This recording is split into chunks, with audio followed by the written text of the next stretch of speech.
प्रधानमंत्री नरेंद्र मोदी ने आज हायर एजुकेशन पर हो रहे कॉन्क्लेव को संबोधित किया। उन्होंने कहा, 3 से 4 साल के व्यापक विचार विमर्श और लाखों सुझाव के बाद एजुकेशन पॉलिसी मंजूर की गई है। अलग अलग क्षेत्र और विचारधाराओं के लोग अपनी राय दे रहे हैं।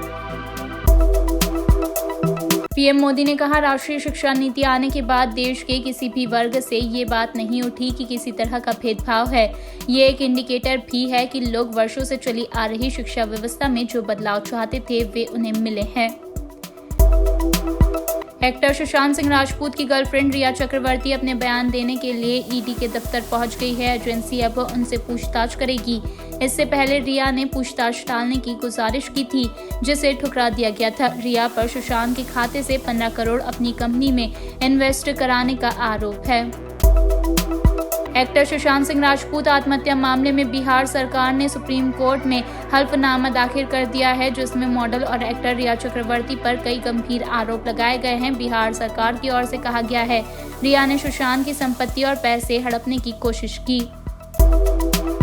देश में कोरोना संक्रमितों की संख्या 20 लाख के पार हो गई है। गुरुवार को एक दिन में 62,170 मरीज पड़े। यह एक दिन का सबसे बड़ा आंकड़ा है। देश में अब तक 41,640 लोग अपनी जान गंवा चुके हैं। दुनिया में कोरोना वायरस संक्रमण के अब तक 1,92,53,715 मामले सामने आ चुके हैं। इनमें 1,23,55,170 मरीज ठीक हो चुके हैं, जबकि 7,17,645 मरीज की मौत हो चुकी है। रेलवे में अब खलासियों की भर्ती नहीं होगी। रेलवे बोर्ड ने अपॉइंटमेंट पर रोक का आदेश 6 अगस्त को जारी कर दिया। इसके मुताबिक टेलीफोन अटेंडेंट कम डाक खलासी की भर्ती के मामले का रिव्यू किया जा रहा है।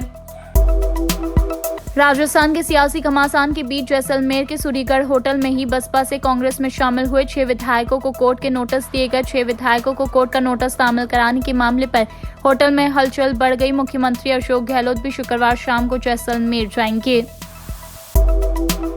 श्रीलंका के आम चुनाव में राजपक्षे परिवार की श्रीलंका पीपल्स पार्टी ने जबरदस्त जीत हासिल की है। उसे 225 सीटों में से 145 पर जीत मिली है। इन नतीजों के बाद अब महिंदा राजपक्षे पीएम बने रहेंगे। श्रीलंका पीपल्स पार्टी को चीन समर्थक और भारत विरोधी माना जाता है। भारत के बाद अमेरिका ने भी चाइनीज ऐप टिकटॉक को बैन कर दिया है। राष्ट्रपति डोनाल्ड ट्रंप ने टिकटॉक की पेरेंट कंपनी बाइट डांस पर बैन के आदेश पर गुरुवार को साइन कर दिया। इसके मुताबिक 45 दिन बाद रोक लागू हो जाएगी।